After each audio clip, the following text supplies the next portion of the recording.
क्या कुछ कहना चाहेंगे मैडम? झारखंड सहायक प्राध्यापक अनुबंधन संघ का आज यहाँ पे आप लोग धरना दे रहे हैं, क्या कुछ मांगे हैं आप लोगों की? मांगे जैसा कि आपको पहले से ही जानकारी होगी कि 4 मांगे हैं हम लोगों की।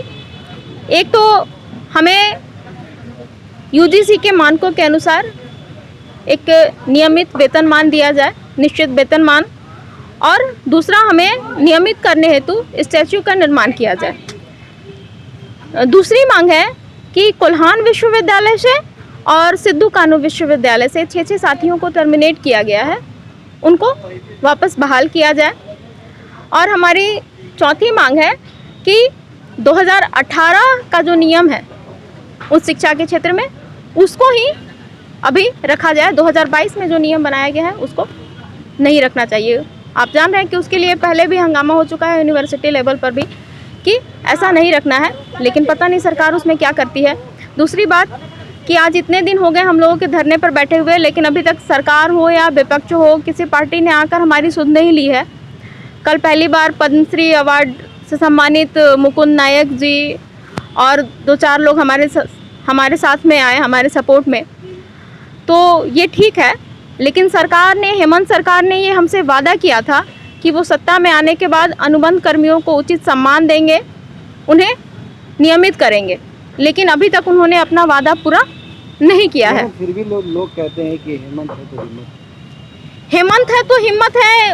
अब पता नहीं किसको लगता है, क्योंकि हमारे लिए तो उन्होंने काम नहीं किया है अभी तक। तो उनसे डिमांड कर रहे हैं कि भाई आपने जो वादे हमसे किए हैं आप पूरा करिए, तभी हमको तो वही दिखेगा। मान लीजिए के लिए उन्होंने कुछ किया हो, ठीक है, वो उनके पक्ष में रहेंगे।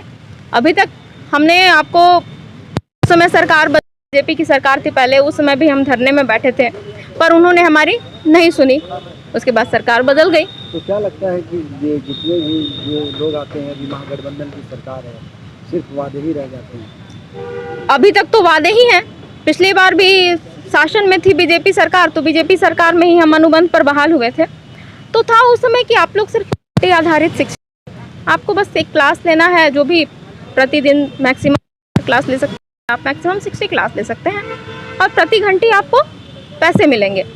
लेकिन महाविद्यालयों में हम सारे कार्य करते हैं। दूसरी बात कि नहीं, हमें बोलते हैं मिलेगा जो नियमित ना होंगी, तो फिर आखिर जब हम लोग इतने समय से, 5 साल होने वाला है, हम लोग इतने समय से कार्य कर रहे हैं, तो फिर आखिर क्यों कर रहे हैं? कर रहे हैं हम काम, जब हम हमने इतने दिन काम किया है उसकी कोई वैल्यू नहीं है, तो फिर हमें, ठीक है, लेकिन हम सहायक प्राध्यापक हैं तो हमें उसका सम्मान कब मिलेगा? चाहे वो आर्थिक रूप से हो या फिर व्यक्तिगत रूप से हमारा आत्मसम्मान, वो कहाँ से आएगा?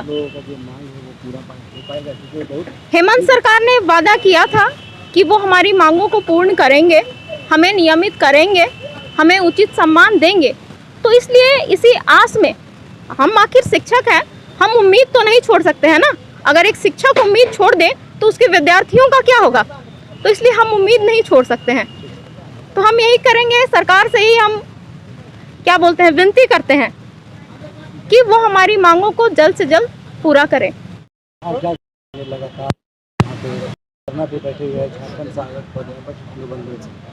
देखिए, लगातार 28 तारीख हम लोग अनिश्चितकालीन धरना पर बैठे हुए हैं, और इसको लेकर के मैडम ने बहुत ही अच्छे तरीके से आपके समक्ष, आप मीडिया वालों के समक्ष हमारी मांग को रखी है। मुझे तो अलग से कुछ कहना नहीं है, चूँकि एक चीज़ को बार बार कहना मुझे भी शोभा नहीं देता।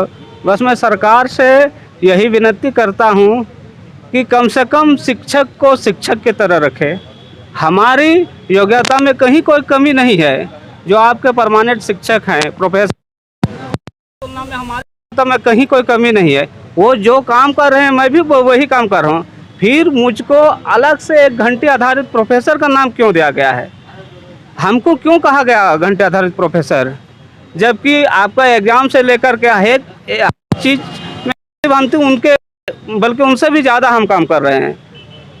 फिर आप हमको घंटे आधारित प्रोफेसर कह करके या तो हमको नीचा दिखाने के काम करते हैं, जब फिर काम के साथ सैलरी देने की बात हो तो उस समय आप हमको बहुत ही कम देते हैं, और जिसको आप एक तरह से कहिएगा तो भीख मंगा ही कहिए। उनका सैलरी और हमारे सैलरी में ज़मीन और आसमान का अंतर है, काम समान। और माननीय हेमंत जी ने वादा भी किया था चुनाव से पहले कि हमारी सरकार बनेगी तो हम समान काम का समान वेतन देंगे।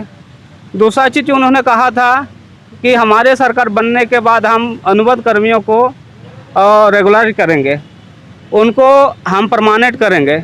लेकिन आज सरकार बनने के बाद 3 साल पूरा हो चुका है और हम लोग देख ही रहे हैं माननीय हेमंत जी क्या कर रहे हैं।